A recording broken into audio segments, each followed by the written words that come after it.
Welcome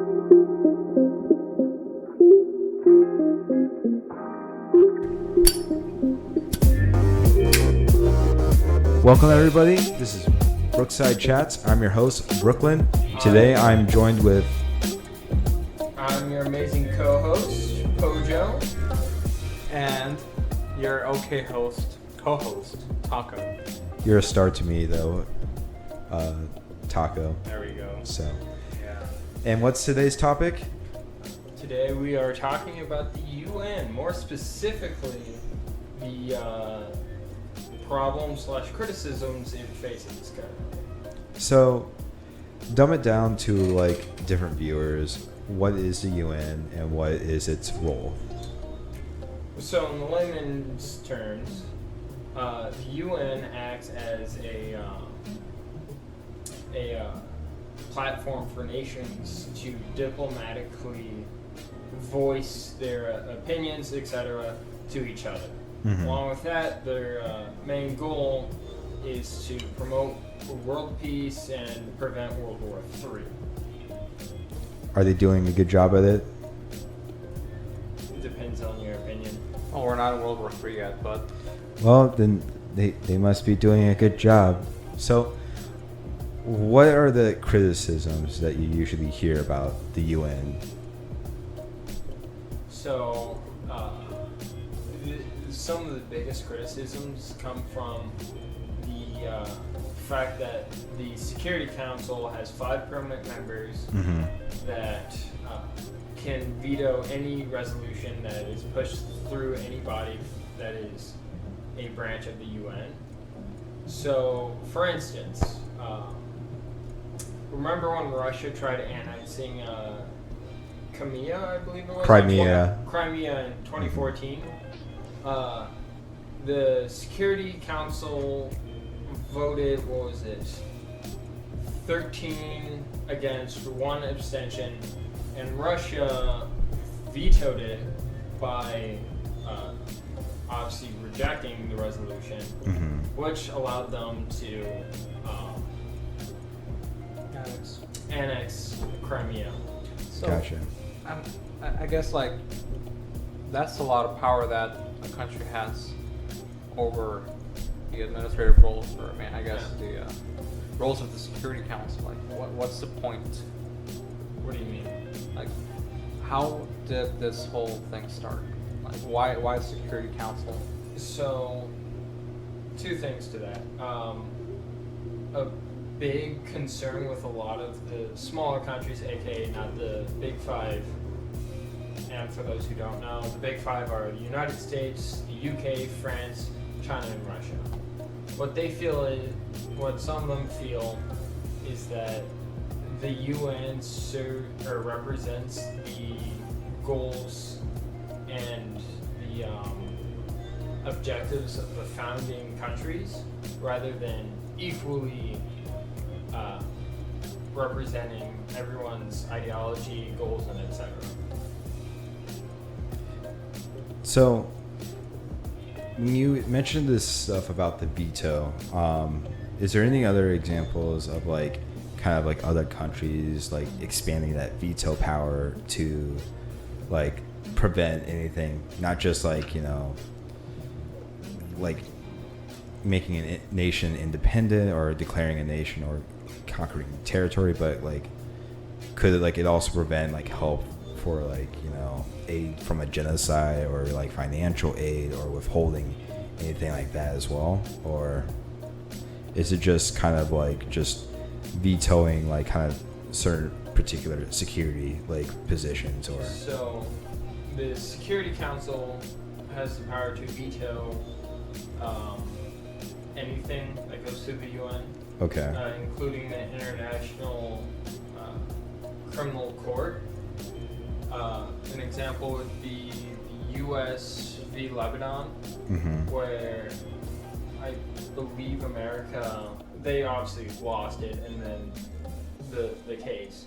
Mm-hmm. However, America then went to the Security Council when the resolution was being passed and vetoed it. Gotcha. Thus avoiding any consequences. So, no matter what, because I know the United Nations is branched upon like several different other organizations, like the UN Humane Rights Council. You also have the World Health Organization. Is it just in the grand scheme of things, the UN Security Council, like they're the only ones that you can like officially pass or like kind of get that final say of like this can be going out or anything, or is it just kind of like are they just unavoidable to like go through with like different resolutions? I believe, and I'm not an expert, but just from what I've read, they can pass resolutions through these councils, but if the Security Council sees something, they can veto it. Gotcha. However, do not quote me on that. All right, let's put. That's a lot of power. Yeah, I mean, yeah, like you mentioned, the World Health Organization, UNESCO, all those. I thought they were independent, but and you would think they would be independent, especially like during the pandemic. You would assume that they would have, they would enjoy some kind of autonomy. So it's interesting to see, again, the dynamics that the Security Council has, and I guess that's kind of like to the point of like this top conversation, like the criticisms, the scandals, and I think later on we're also going to talk about some possible solutions. But I don't know, what are your thoughts? Well, just like the original League of Nations, which started in like 1920, you'll see this like kind of consistent problem of like there's always this one like black sheep in the family that just always wants to reject and like kind of just not go with the flow of things, or just kind of wants to like prevent certain like progress and certain like resolutions happen. For instance, in the League of Nations, there was a lot of like Italy invading different countries, or Germany invading the Sudetenland, and they did this tactic of appeasement, and which obviously didn't work because at some point they were like, okay, we gotta do something. Yeah, well, appeasement's basically like, hey, stop that. Don't you do it. Draw a line in sand. And then just they increased the border and basically like, okay, well, next time don't do it again. But where you see that as a flaw, the real question is that might actually be a benefit because, I mean, playing the devil's advocate, each country has sovereign right. Each country has something called national sovereignty, which pretty much means if you own this land as a country, you have the right to rule that land how you see fit. So playing into that, ethically, can you say that the UN can force countries into appeasing to their decision? And as well as that, with the UN, they don't really have a standing army per se, correct? They do have. They do have an army, but it's it's volunteers, right? Volunteers from many different countries. And I think that's part of the issue that we're seeing with the UN and what we've seen historically. Like, you go back to, you mentioned Cambodia, in our earlier talks, Rwanda. They tried going in there, they tried passing resolutions, but they really have no authority over these autonomous countries. So what role does it really play in keeping the peace when they really have no power, other than being there as observationists or humanitarian aid? I think just kind of being like a liaison, kind of like between countries, because it can be really, which is nice, but I mean, again, you dance that line of how much are we going to actually intervene and how much are we going to let these individual countries, rule themselves. Yeah. I'm thinking about like kind of, so say if the UN was officially like kind of there during World War II as well, with like the Big Five, they wouldn't really do much with Germany. Like they didn't have that power, and I doubt like you can just like negotiate someone out of like, hey, hey, stop like doing these mass war crimes, please. It just would be like the appeasement tactic that we were That's all they mentioning. could do, yeah. I feel like maybe because the powerhouses of the UN currently, I feel, weren't quite there during Mhm. World War II, because France and UK, they were hanging on the rope's edge. Russia was pretty beat up. China, I think they were doing fine. Don't quote me on that. They were And they were US definitely struggling against Yeah. Japan. The and Sino, America, they still weren't they quote unquote weren't recognized yet as as a superpower. I think after World War II is when you got After World War II is when they the pieces started to fall into place. and I into think what like we see that's now. where we developed our army a lot better too, Mhm. because before then, like, yeah, No, that's historically, America's spent a lot of money on their army. Mhm. But back to the point. Yeah, I don't know. It's just like I think like having a more assertive stance, and like while I do agree with like somewhat of a democracy, like with like the UN, the problems with like any type of like bureaucratic or like democracy as well is that you just like with the two-party system we have now. And I In think it's really America, that is. yeah. You don't really go anywhere because you have to get like a majority, and you have like these multiple factions that don't exactly agree with what you're agreeing, and you're trying to do it like bureaucratically. We like have this resolution, but it just goes nowhere and falls apart because you just have no that one. bipartisanship. Yeah, there's just that one veto, that one person, that one thing, and I think there shouldn't be a veto power in something like genocide. Like,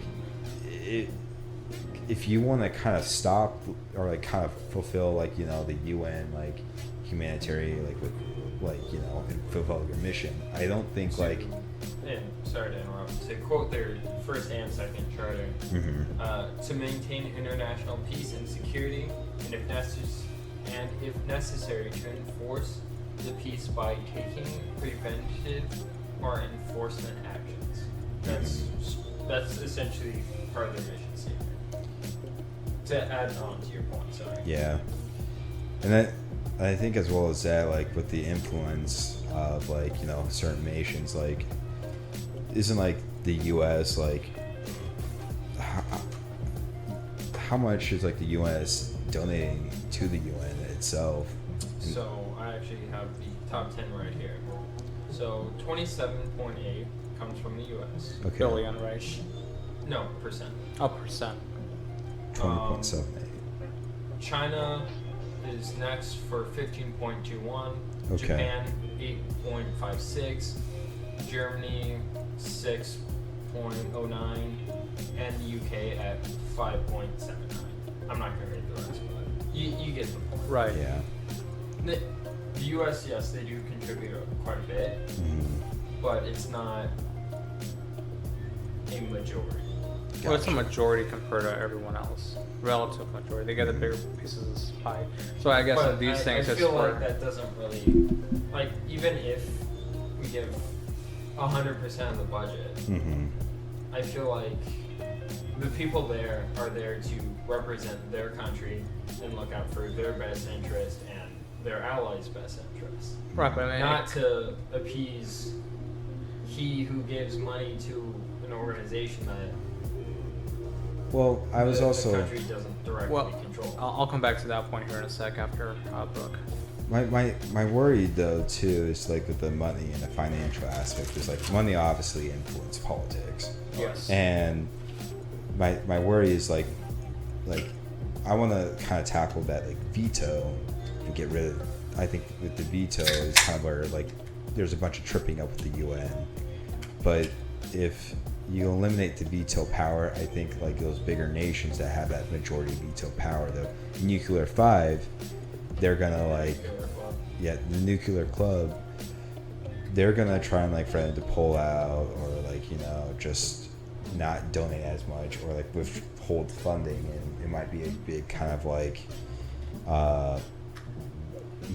monetary like war, I guess, in a way. I actually would disagree on that one.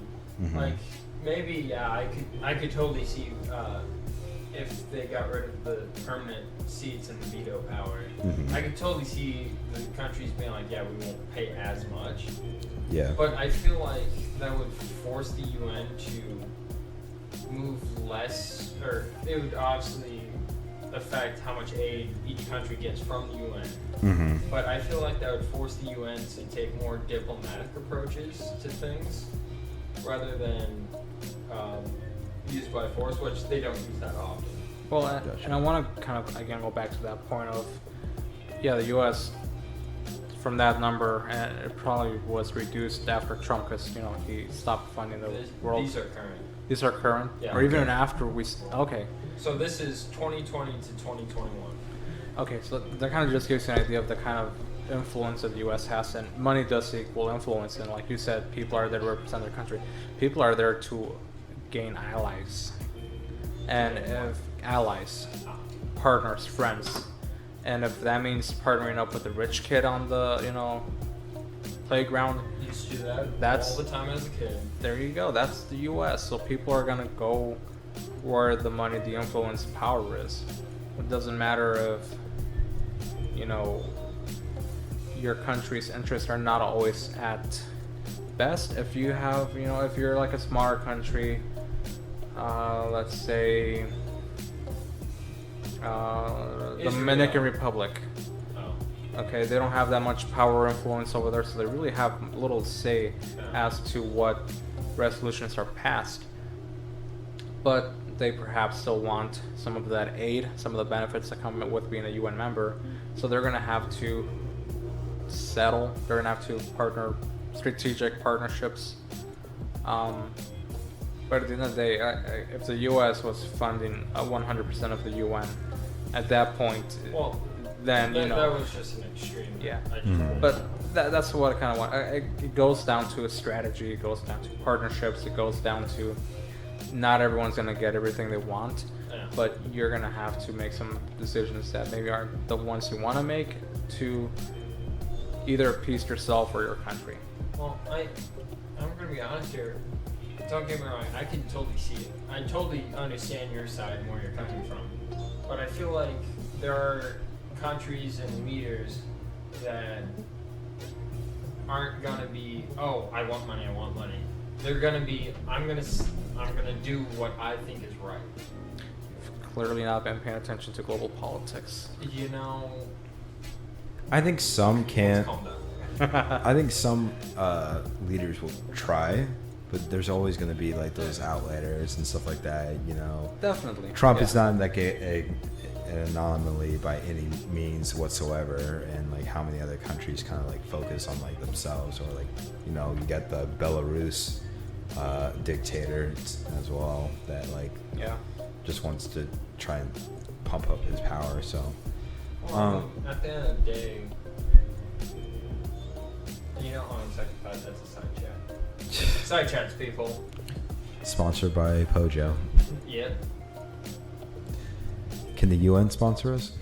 Yes. Okay, sweet. Will they? No. It's worth an effort. But as well as that, like, I'm still gonna stick strong with the whole like getting rid of the veto in certain circumstances, because it is kind of like the filibuster in like the U.S. politics. It is kind of like just Lobbying, etc. yeah. It's just like I agree. I think it should be getting rid of. Mhm. However, if people are like die hard, we need this. yeah. I feel like the only person with the power to veto should be a third party, neutral, Mhm. not 5 countries. That hold all the wealth and the 2 power. versus 3 disagree with each other sometimes. And I guess like even after you do take away the veto, let's go back to the 90s, Rwanda. Yeah. Let's say they take away the veto, and the resolution passes to help Rwanda. What then? Are they gonna go in bombs and guns? Because they eventually did get the UN into Rwanda, but they couldn't use any weapons. They couldn't engage with the enemies. They were just there to. They weren't even there to help Rwanda. They were there to get diplomatic people and foreigners out of the country. Gotcha. So they were more of the evacuation of generally people who shouldn't be there. Yeah. Kind of like foreign Journalists, kind of diplomats and whatnot. So it was really kind of a, they were there, but not to create peace. They were there to evacuate and then leave. So I guess my point is, again, it goes back to what you guys said of these are autonomous countries. You can't just go in guns a-blazing. Like, what actual power does the UN have? Even after you take out the veto power, you don't want to create a global crisis then. You got to be really strategic and thankful about how you go into these issues. Yeah. And most of the time, I feel like that kind of relies on the countries themselves to be like, let's not blow this out of proportion. Right. However, me being a non-leader, that's just my ground level view of it, not the top level. Okay. I guess I do think trying to extract refugees would be should be along the UN's mission. So I think they were kind of trying to do something along the UN.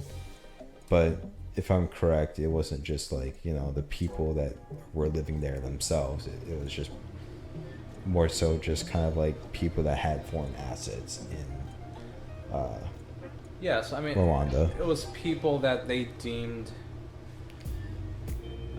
critical to remove. The Belgians and the French, they had citizens there. They Canadians, the I think. Canadians, yeah. There's a couple of good documentaries out there on that, and it just really highlights the almost powerlessness that the UN actually has. And to your point of refugees, after they take him, let's say they took him out of Rwanda, where would they go? You can't force a country to take refugees. Well, but I'm sure there's at least some countries that are like, hey, yeah, we'll house. Germany's these been refugees. very generous about Exactly. that. Jordan has taken quite a few as well. So there's definitely countries out there. But how much is, it's a lot of moving parts here where, how many, because now you're seeing problems in Germany where people don't want any more refugees. yeah. And I mean, with a machine this big, of course there's gonna be a lot of moving parts. Right. And sometimes it's not always gonna work well because it needs an extra Gear. or whatever. But overall, it still works fairly well. Because if their goal is to get these innocents out of the line of fire and temporarily or permanently relocate them to somewhere that's safer, I think that's worth it in the end. Granted, this is after when it's actually needed, not just randomly.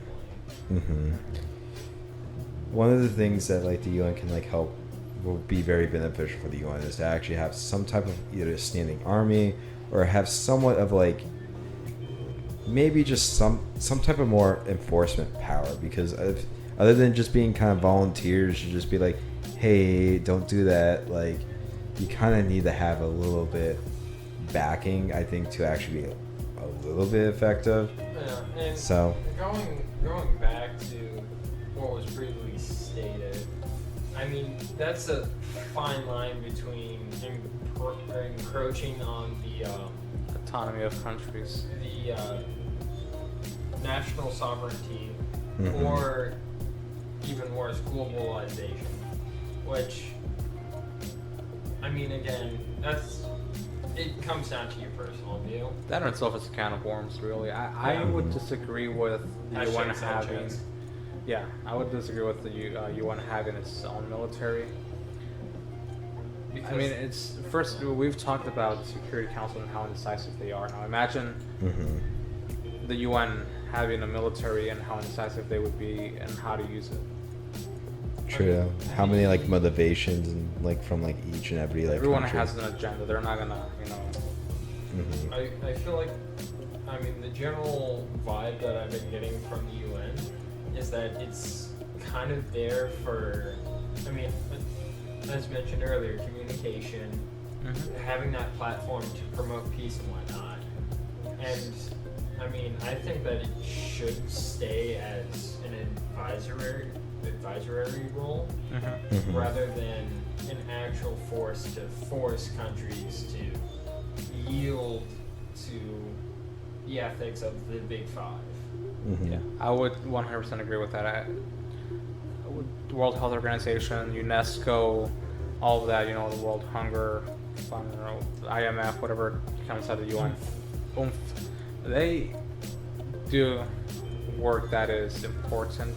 That would they're there to facilitate and to organize work that is global and complex and that would otherwise not be done if it wasn't for a ruling body that would provide the funds, the resources, the people, the organization, and the legitimacy, right? That's a big thing. It's like the UN has a lot of legitimate power or influence.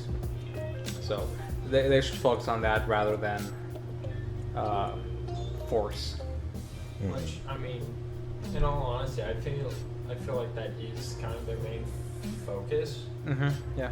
Because I believe they only have 7 militaristic operations going on right now.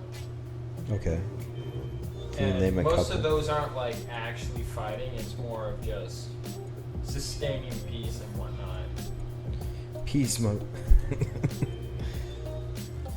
So, another issue I think that might be with the UN is corruption.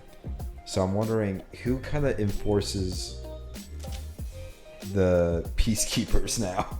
So There really is no checks and balances, at least for the Big Five. Which, again, UK, US, China, Russia, and France. because there was also a pretty interesting article I've seen where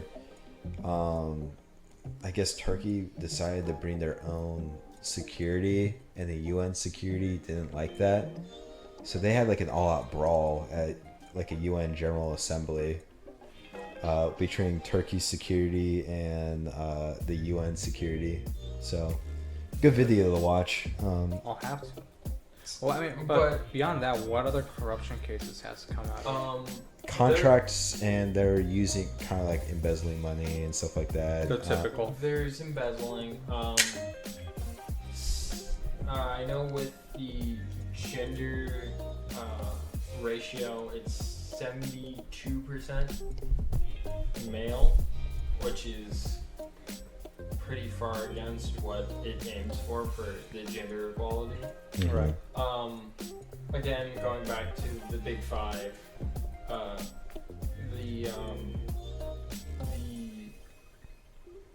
drawing a blank. Criminal court. Gotcha. Again, America v. Lebanon. America simply vetoed the decision. There is corruption because the country is following their goals, their interests. So it's an abuse of power also. Yes. Yeah, and again, that's I think like that's kind of the common thing we've been talking about with the Security Council and just the ineffectiveness or like the little power that it actually has to enforce a lot of things. And yeah, and that's why, like I said earlier, I agree with you. Like they should focus on more humanitarian stuff rather than force stuff, because when you get people power hungry, it's not a good combination, especially when you have that kind of power and money. Well, at the end of the day, whenever you're talking about anything that includes power or control, corruption tends to worm its way in regardless. But in this case, if everyone had an equal, voice in it, or an actual equal representation, I feel it would be kind of harder. However, I also feel that it might open the door to what America currently has is political parties into a global country sense, if that makes sense. The global party. Yeah, I mean, I guess it's kind of hard to fathom how that would even look. The UN has over 180, 200 members. I think Something along those 196. Yeah, so that's a lot of people, right? That's a Yeah. lot of. That's How do you- That's essentially the How do you whole known represent? world. You know, how is, you know, how do you justify Cuba getting the same number of votes as the U.S.? Well, and don't get me wrong, I completely understand that, but again, you kind of run into the problem of, oh, just because I have more people or I donate more money than you, I'm more equal than you. I feel like that to deliberately put these people have more power than you goes against what I believe the spirit of the UN is, which is coming together for peace and equality. Yeah, unfortunately, that's the case. So more money buys you a bigger chair at the table, if that makes any sense. So in summary, what would you guys say, in your opinion, what are things that we can Needs do? changes. Yeah, what needs changes for like the United Nations? Yeah, I mean, we've been talking about a lot of the problems that the UN has, but I think just as important is to highlight some of the good that it does do. Mhm. Again, going back with UNESCO, you know, protecting world heritage, protecting vulnerable sites and whatnot, you know, fighting world hunger, World Health Organization, Climate change too. global climate change, educational efforts across the globe. Mhm. The UN is a perfect vehicle for those efforts in an organized manner that probably wouldn't get or see at this kind of scale. Because you have a lot of nonprofits that are, you know, trying to do the same thing, but they don't have the global reach or influence that the UN has with, you know, those, I guess, subsidiaries or arms of the UN. Mhm. So in that matter, you know, humanitarian, the UN is doing. They could always do better, but they're doing important work and good work with that.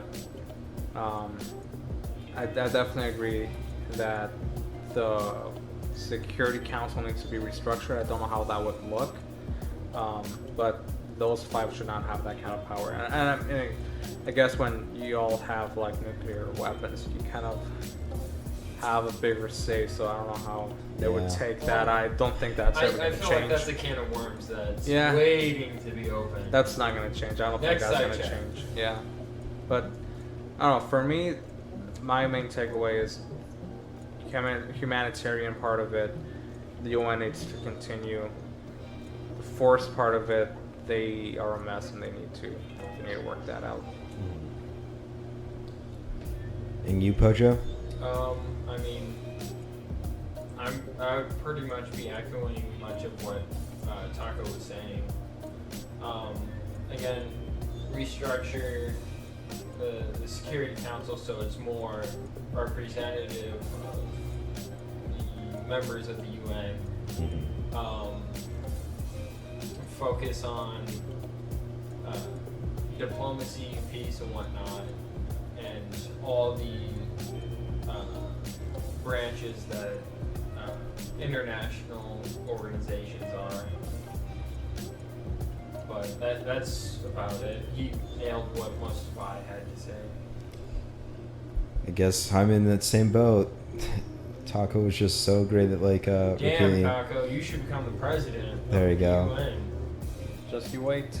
There we go. Yeah. Just but for me it's the same way with like just how with the Security Council veto power, I want to eliminate like at least having that much supreme veto power, as well as just trying to make the UN more effective and see if they can be a lot more useful in like other areas.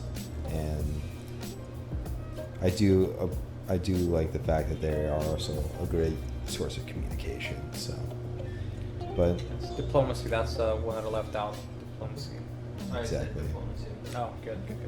so this is Brookside Chats. I'm your host, Brooklyn. I'm the fantastic Mr. Pojo. Taco. Thank you for coming out. It means a lot. Like and subscribe on our YouTube channel and follow us on Instagram. Thank you very much. Good Take it night. easy.